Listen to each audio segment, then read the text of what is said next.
مجھے سوال آپ سے یہ کرنا ہے کہ آپ جیسے جانتے ہیں سب کہ ہمارے جو معاشرے میں جو فتنہ ہے، ہمارے جو بچے ہیں، شاید جس وقت ہم نے ان کو اسکولوں میں ڈالا یا جو سوشل میڈیا کا پریشر ہے ایوری تھنگ، تو آپ آج کل کی یوتھ کے لیے کیا ایڈوائس دے سکتی ہیں ہم پیرنٹس کو؟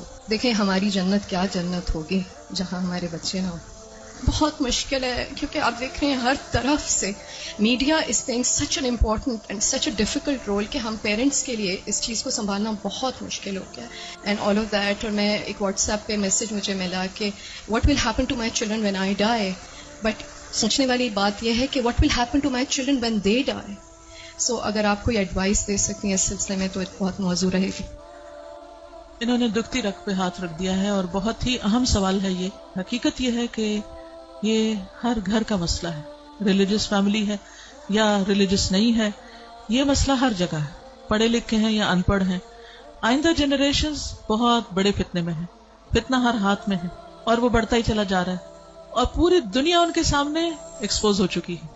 یعنی آپ کس کس چیز سے ان کو بچا سکتے ہیں، کس کس چیز سے روک سکتے ہیں؟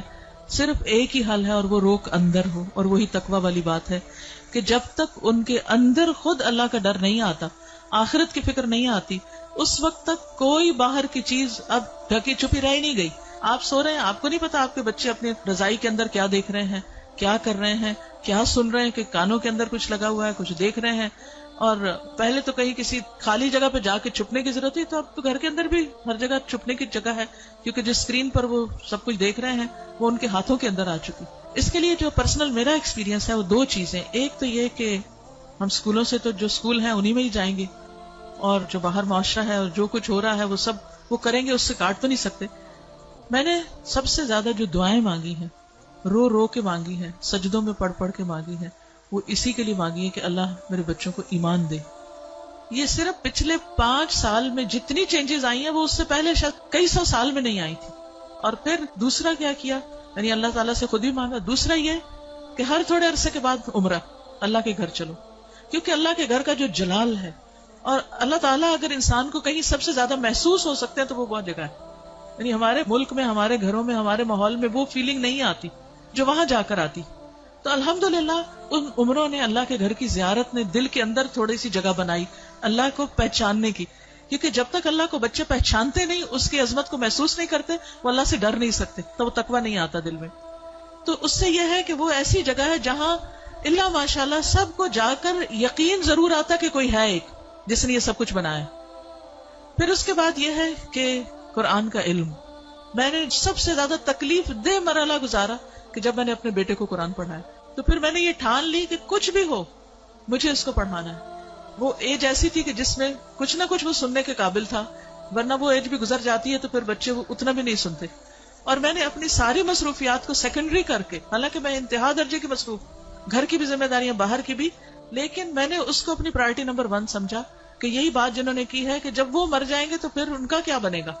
یعنی ہمارے مرنے کے بعد تو جو ہوگا سو ہوگا، ان کے مرنے کے بعد ان کی قبروں کا کیا حال ہوگا اور ان کے آخرت کا کیا ہوگا. تو اللہ سبحانہ وتعالیٰ نے قرآن مجید میں فرمایا قوا انفسکم واہلیکم نارا، اپنے آپ کو اور اپنے گھر والوں کو آگ سے بچاؤ.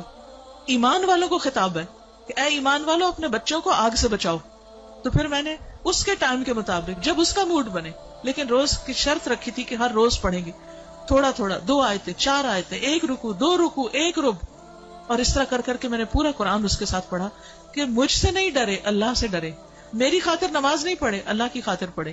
میری وجہ سے کچھ مت چھپائے جو دیکھ رہا ہے، اللہ سے ڈر کے چھپائے. تو یہ کسی حد تک فائدہ مند ہوا. یہی ماؤں سے کہوں گی کہ ساری مصروفیات اپنی جگہ ہیں، لیکن بچے آپ کی پرائرٹی نمبر 1 ہونے چاہیے. ان کے لیے کھپ جائیں، دعائیں مانگ مانگ کے بھی، اور اس کے ساتھ ساتھ ایک دفعہ کم از کم قرآن سے ضرور گزر جائیں. کیونکہ جب وہ قرآن سے گزر جائیں گے پھر ایٹ لیسٹ آپ کی رسپانسبلٹی نہیں رہے گی. اللہ ان کی سب خیر کرے، لیکن اگر خدا نہ خواستہ ان کے اندر کوئی بگاڑ آتا تو آپ کی پکڑ نہیں ہوگی. لیکن اگر آپ نے کوشش نہیں کی، محنت نہیں کی، تو آپ کی بھی ساتھ پکڑ ہے. صرف آپ کی نمازیں پھر کام نہیں آئیں گی. تو اس لیے ہم میں سے ہر ماں کو سنجیدہ ہونے کی ضرورت ہے.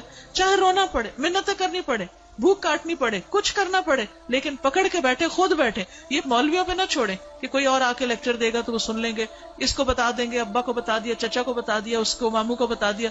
ٹھیک ہے وہ بھی کچھ ہیلپ کرتے ہیں، لیکن سب سے زیادہ آپ کو خود کرنا ہوگا، اور اس کے لیے آپ کو خود پڑھنا ہوگا، اس کے لیے آپ کو خود سیکھنا ہوگا.